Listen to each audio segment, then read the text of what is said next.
child. I thought it was a fight. She just went through the room. This neighbourhood in Wales can be classed as friendly from 10 years old. That's amongst the youngest in Europe.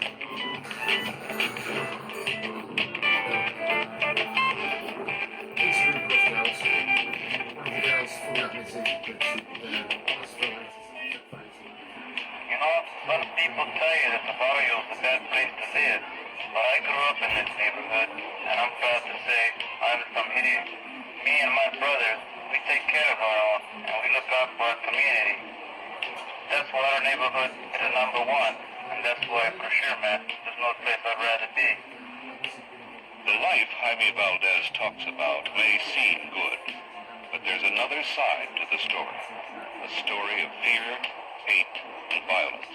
A story of a community in a state of siege, paralyzed by a threat from which no one is safe.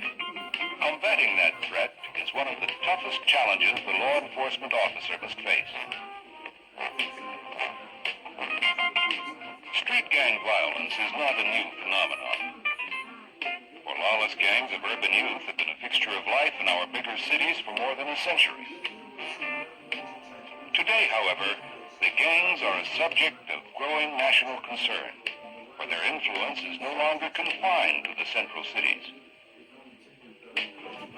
With startling swiftness, the blight of gang violence has spread to outlying communities. Suburban, middle-class neighborhoods, once thought to be comfortably far removed from this threat to life and property.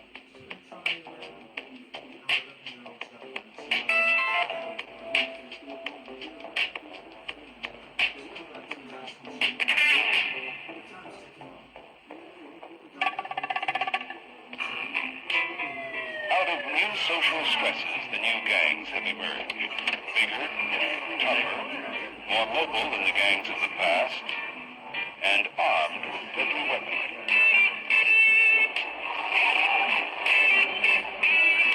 From area to area across the country, the names of the gangs may vary, but the message remains the same. A desperate disregard for personal security and the worth of human life. With over 10,000 members in the Los Angeles area alone, the gangs constitute an ominous force. A force that has brought a virtual state of war to the streets of our cities, jeopardizing the safety of every citizen and adding to the already difficult task that faces all branches of law enforcement. In the beginning, life is innocent and free. And children who will one day be hated enemies play together in harmony.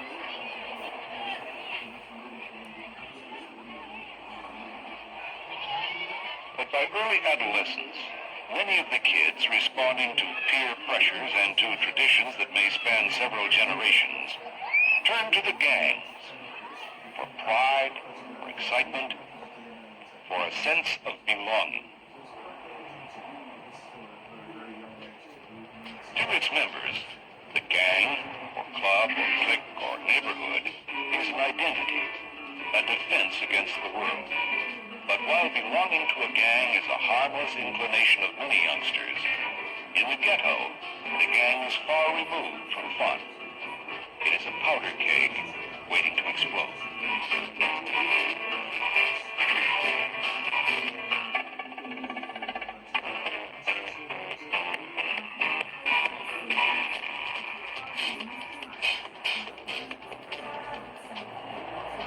On a typical weekend night, Whittier Boulevard in East Los Angeles is jammed bumper to bumper with carloads of cruising gang members. Here in this no man's land between the territories of the various gangs, anger, frustration, and pride can turn in a moment to violence. And no insult, real or imagined, is permitted to go unanswered.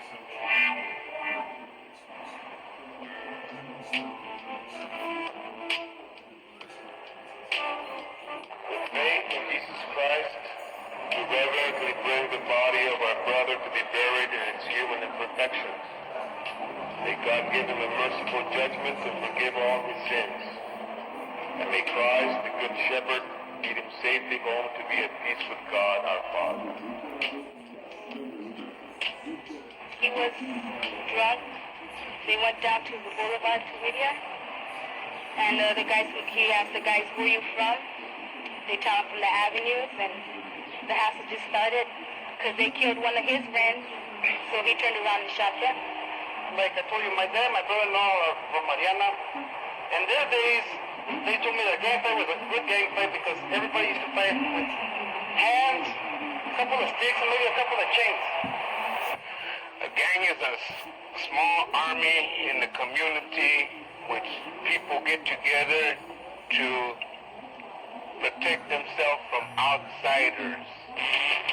We asked several gang members if they, personally, had ever killed anyone.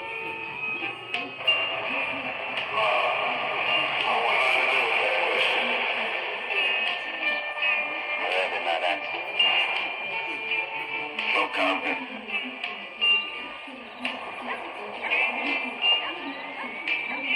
Yes, I have. Believe it or not, I'm proud. I thought it was big, but looking back at it now, it's stupid. I really think it's dumb. After, if this happened to me, being involved in a gang, I guess I would shoot somebody, if I caught them, in my neighborhood. If I had a gun on me or something, It isn't hard to get a gun, especially a hot gun. Well, I also carry a machete, 38, no, 22, a 25 automatic. If they're going to a party, the girls will have it in them on the first. Yeah, but they don't find them. I hide them in my moccasin boots or in my bra. Because the guys always get checked, the girls don't. When the sheriffs, if the sheriffs would pull over the guys, and the girls are there, the girls just stand aside, and the guys are the ones that get frisked. And the cars get turned upside down or whatever. The girls don't get checked. Well, we was at a party off of Western, and this guy, it was a Crip party. So this guy came in before I could himself to the party. So what we did, the Crips fought him, so I jumped in and I stabbed him. I don't know how many times I stabbed him. My homeboy Flacco was killed in a party, a setup. We got into it, and he got killed. I figured that, and eventually I'll get some payback, but you're like a part of the family to me. The gang is virtually all my family. And in order, like myself, everybody living in a ghetto such as this has to get into a neighborhood. You either get into a neighborhood or you get killed.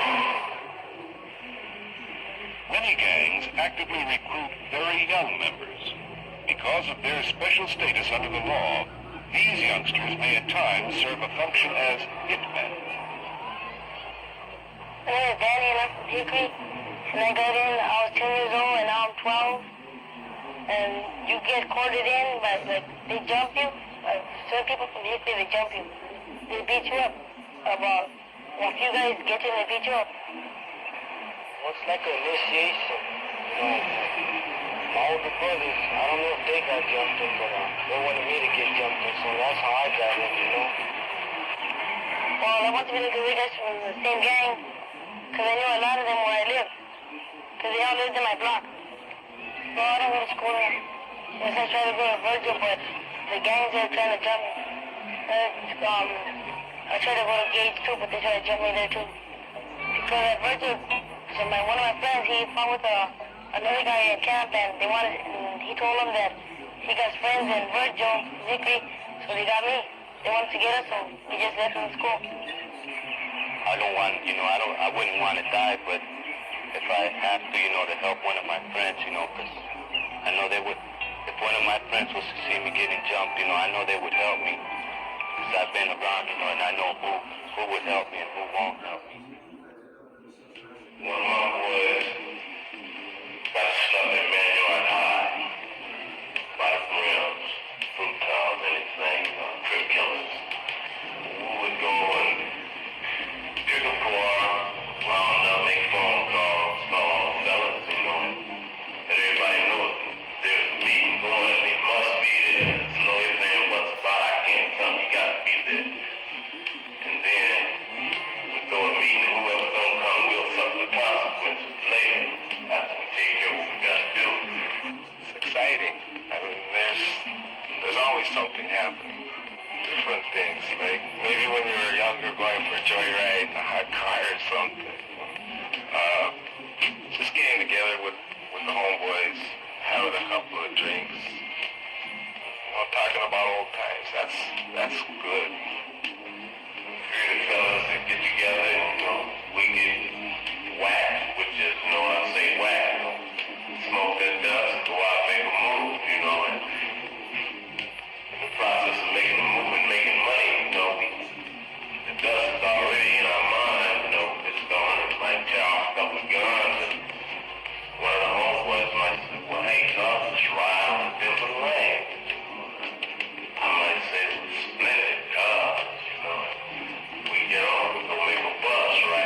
we did robberies, but we were always robbing Hollywood.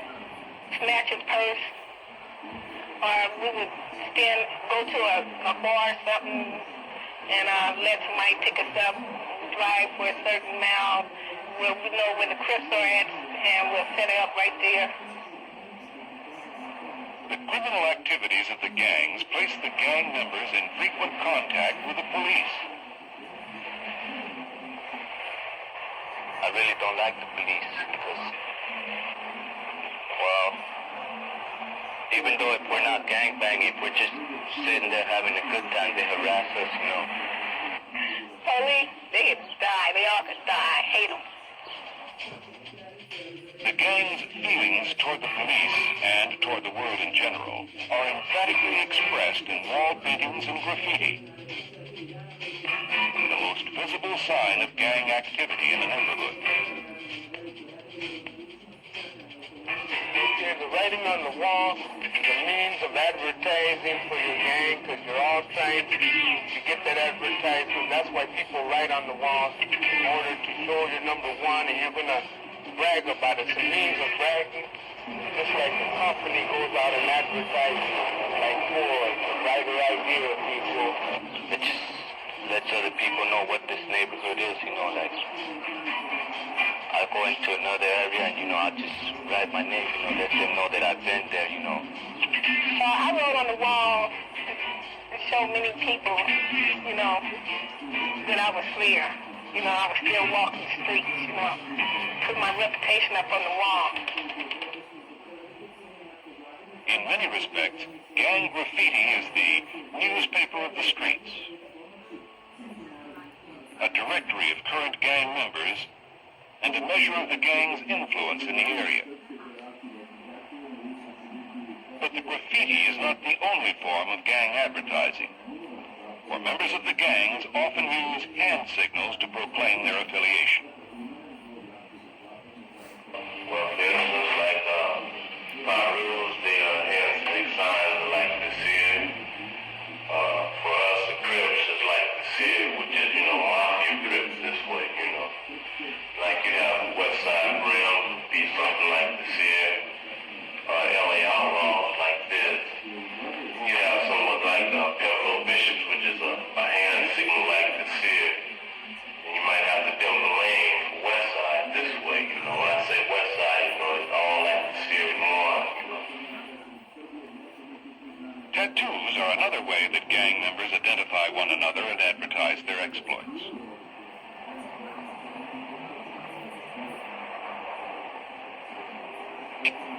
Most guys that are from the neighborhoods, you know, they're not ashamed to say, you know, I'm from this neighborhood. They're proud of being from that neighborhood, so they put their neighborhood on them to show other guys, you know, hey, you know, I'm like, if I have my neighborhood on me, and, you know, I was proud to show it. Here, for instance, this is where I'm from. That's my town, Compton. That's my nickname. That's most all of the gang members. They have their nickname tattooed somewhere on them, and I have mine here. The HW, and I got across my middle finger. Membership in the gangs is no longer confined to adolescents alone. For in many cases, the gang is a matter of a lifetime commitment. And even if a gang member wanted to leave, the procedure for getting out would discourage all but the most determined from trying. You know, you can't just walk away, you know. If you want to get out, they just hold a meeting, you know, call all the guys together and say, hey, this guy wants to get out, man. And they initiate you out. And it's not the same as you're getting in, because when you're getting out, they go, you know, to really hurt you, not to, you know, see what you can do. You know, the Pyros tell us that once a Crip, always a Crip. Whether you're Crippin' or not, you must die. So therefore, it's a lifetime war now. Because I was born up in the neighborhood, and I'd rather, you know, be like that till I die. For my neighborhood, I cry. For my neighborhood, I die. But as long as I live here in East LA, my children will get involved because of everybody. It's just so tight. It's a traditional thing. It's so tight in the East LA area that if I have my kids living here, growing up here, they'll eventually belong to a gang. I would talk to them. I would tell them that micro mob, you know, I was out there, I know what it is, you know. And it's not nothing to play with. It's not, you know, it's not easy out there. She think it would be, you know. But if you're out there, do it right, you know. Don't go out there being nothing, you know, or carry yourself as nothing to beat somebody, you know. Write your name and do whatever. Have class for yourself while you're out there gangbanging. Don't be a nothing gangbang, you know. With the cycle of gang violence well established, and with the gangs deeply entrenched in the tradition of the neighborhoods, few gang members hold out much hope for the future. I don't think it'll ever work. We tried to get along with other gangs before, and it didn't last very long. You know, just something would happen, you know, certain reasons, you know, somebody does something that another guy doesn't like from another gang, and that starts the whole thing, you know. Despite repeated attempts by community agencies to end the epidemic of violence, the gang killings and other crimes continue to increase. As a result of widespread community alarm, mounting pressure has been brought to bear upon enforcement agencies to stem the tide of lawlessness. For the influence of the gangs is not confined to the barrio or the ghetto. The expansion of robberies, burglaries, and rapes into the wider community is threatening the lives and property of all. While the challenge is great, there is much that every law enforcement officer can do to help keep the gangs in check. Fundamental to the approach is the fact that gangs thrive on notoriety within the community and anonymity within the criminal justice system. By understanding the gangs and how they work, the law enforcement officer may cut through this shield of anonymity. And by moving decisively to remove the hardcore offender from the streets, he may help to weaken the gang hierarchy, effectively undermining the foundation upon which the gang depends. Gang graffiti can provide the officer with a wealth of information on the shifting patterns of inter-gang relations, plus a current roster of gang members identified by their aliases or monikers, and the hand signals which gang members use, as well as the tattoos they wear, can be invaluable sources of information on gang affiliations. It's also well to remember when searching gang members for weapons that the girls may be carrying the guns. Though the gangs themselves may endure, the prospect now exists that through effective law enforcement, the chain of violence may at last be broken, and our cities may once again be rendered safe